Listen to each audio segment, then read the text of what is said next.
दिल्ली में अपने पूर्व प्रेमी सुमित के साथ मिलकर लिव इन पार्टनर रामकेश की हत्या अमृता चौहान बेहद शातिर दिमाग की है। आइए जानते हैं इसी केस के बारे में।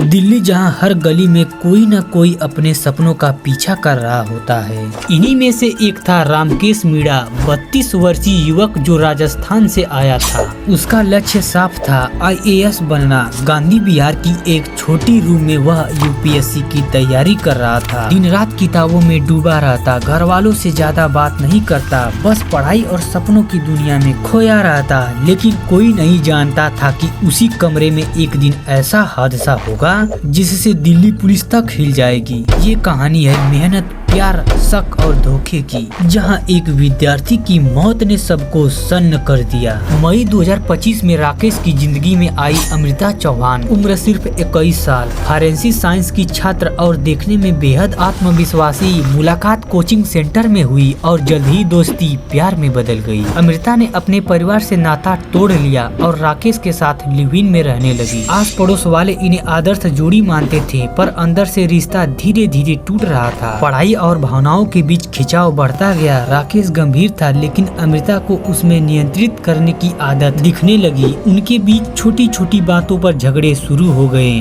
और यही झगड़े आगे चलकर खून में बदल गए। प्यार अब शक में बदलने लगा था। अमृता को लगता था कि राकेश उसके बिना कुछ छिपा रहा है। वह उसका फोन चेक करती, कॉल हिस्ट्री देखती। एक दिन उसे उसके लैपटॉप में कुछ निजी वीडियो मिले, उन दोनों के साथ बिताए पलों के। अमृता गुस्से से बोली, इन्हें तुरंत डिलीट करो। लेकिन रामकेश ने मना कर दिया, बोला ये सिर्फ हमारे लिए है, किसी को नहीं दिखाऊंगा। उस पल से अमृता का भरोसा पूरी तरह टूट गया। उसने सोचना शुरू किया कि अगर कभी रिश्ता बिगड़ा तो ये वीडियो उसके खिलाफ इस्तेमाल हो सकते हैं। यही डर आगे चलकर उसकी सबसे खतरनाक सोच की जड़ बना। अमृता का गुस्सा अब नफरत में बदल चुका था। उसने तय किया कि उसे किसी तरह रामकेश को सबक सिखाना है। तभी उसकी जिंदगी में वापस आया उसका एक्स बॉयफ्रेंड सुमित कश्यप, जो LPG गैस का डिस्ट्रीब्यूटर था। अमृता ने सुमित को सब कुछ बताया, वीडियो, झगड़े और उसका डर। सुमित ने कहा, अगर वो तुझे धमका रहा है तो उसे खामोश करना ही पड़ेगा। सुमित के साथ उसका दोस्त संदीप कुमार भी शामिल हो गया। तीनों ने मिलकर एक प्लान बनाया, पहले झगड़ा करना, फिर उसे खत्म कर देना और बाद में सबूत जलाकर हादसे की शक्ल देना। सब कुछ पहले से तय हो चुका था। 5 अक्टूबर की रात दिल्ली के गांधी बिहार की गलियां शांत थी।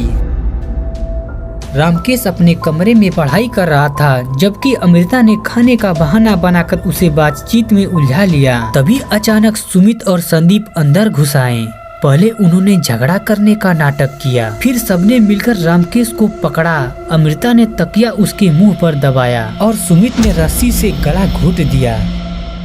कुछ ही मिनटों में सब खत्म हो गया। उस कमरे में अब सिर्फ सन्नाटा था। तीनों ने एक दूसरे की ओर देखा और फैसला किया, अब इस राज को हमेशा के लिए आग में दफन कर देना है। हत्या के बाद तीनों ने मिलकर कमरे को साफ करना शुरू किया। उन्होंने गैस स्टोव जलाया और रामकेश के शरीर पर पेट्रोल डाल दिया। कुछ ही मिनटों में कमरे में धुआं भर गया, दीवारें काली पड़ने लगी। बाहर वालों को लगा कि सिलेंडर फट गया है। अमृता ने खुद को भी हल्का घायल किया ताकि सबको लगे कि वो भी हादसे की शिकार थी। सुमित और संदीप वहां से भाग गए, जबकि अमृता चिल्लाती हुई बाहर आई। लोग दौड़े और फायर ब्रिगेड को बुलाया। जब तक आग बुझी तब तक रामकेश का शरीर बुरी तरह जल चुका था। दिखने में सब कुछ एक दुर्घटना जैसा लग रहा था, पर सच्चाई अब भी धुएं में छिपी थी। दिल्ली पुलिस की टीम ने तुरंत जांच शुरू की। मौके से गैस सिलेंडर, माचिस और कुछ जले हुए कपड़े बरामद हुए। शुरू में इन्हें भी लगा कि यह एक एक्सीडेंटल फायर केस है,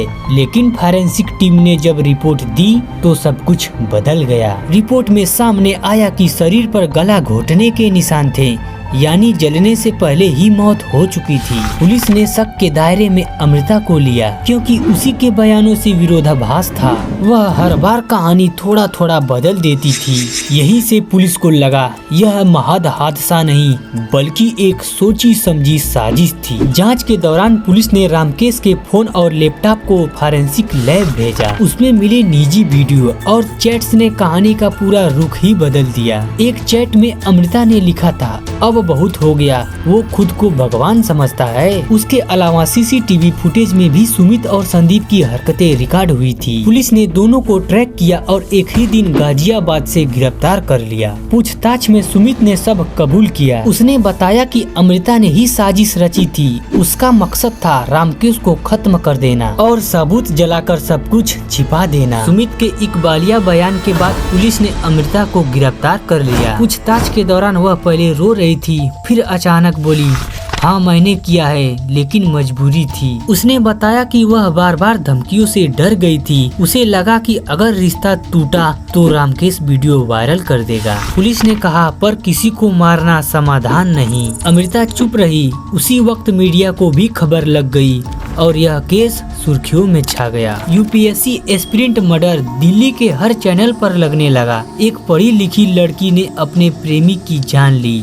इस सवाल ने पूरे देश को हिला दिया और केस दिल्ली की सत्र अदालत में चला। अभियोजन पक्ष ने फॉरेंसिक रिपोर्ट, कॉल डिटेल्स और सीसीटीवी फुटेज पेश किए। साक्ष्यों से साफ था कि हत्या का योजना पहले से बनी थी। बचाव पक्ष ने अमृता के मानसिक दबाव की दलील दी, पर जज ने कहा पढ़ाई इंसान को समझदार बनाती है, हत्यारा नहीं। अदालत ने सुमित और संदीप को आजीवन कारावास दिया, जबकि अमृता को 7 साल की सजा सुनाई गई। फैसला सुनते ही अदालत में सन्नाटा छा गया।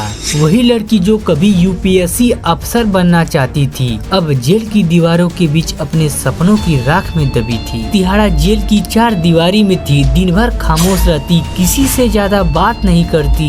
हर रात जब जेल की लाइटें बुझती, वह दीवारों की ओर मुंह करके रो पड़ती। उसे याद आता रामकेश का चेहरा, उसकी किताबें, उसके सपने। पुलिस रिकॉर्ड में अब वह एक कातिल थी, पर भीतर से टूटी हुई लड़की। जेल में अन्य महिला कैदियों को पढ़ना सिखाने लगी। शायद वह अपने गुनाह को किसी तरह मिटाने की कोशिश कर रही थी, लेकिन सच्चाई यह थी कि जिस प्यार में उसने भरोसा खोया, उसी ने उसकी जिंदगी लूट ली। अब न प्यार बचा था न सपना। रामकेश के गांव में जब ये खबर पहुंची तो पूरा इलाका सन्न रह गया। पिता ने कहा हमने उसे दिल्ली भेजा था अफसर बनने, लाश बनकर लौटा। माँ की आंखों के आंसू रुकने का नाम ही नहीं ले रहे थे।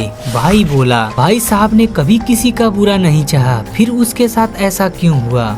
हर कोई उस दर्द को महसूस कर रहा था जो एक परिवार को बर्बाद कर गया। गांव के बच्चे अब भी कहते हैं वो भैया जो पढ़ने दिल्ली गए थे अब आसमान के तारे बन गए। इस घटना ने न सिर्फ एक जिंदगी छीनी बल्कि कई सपनों को अधूरा छोड़ गया।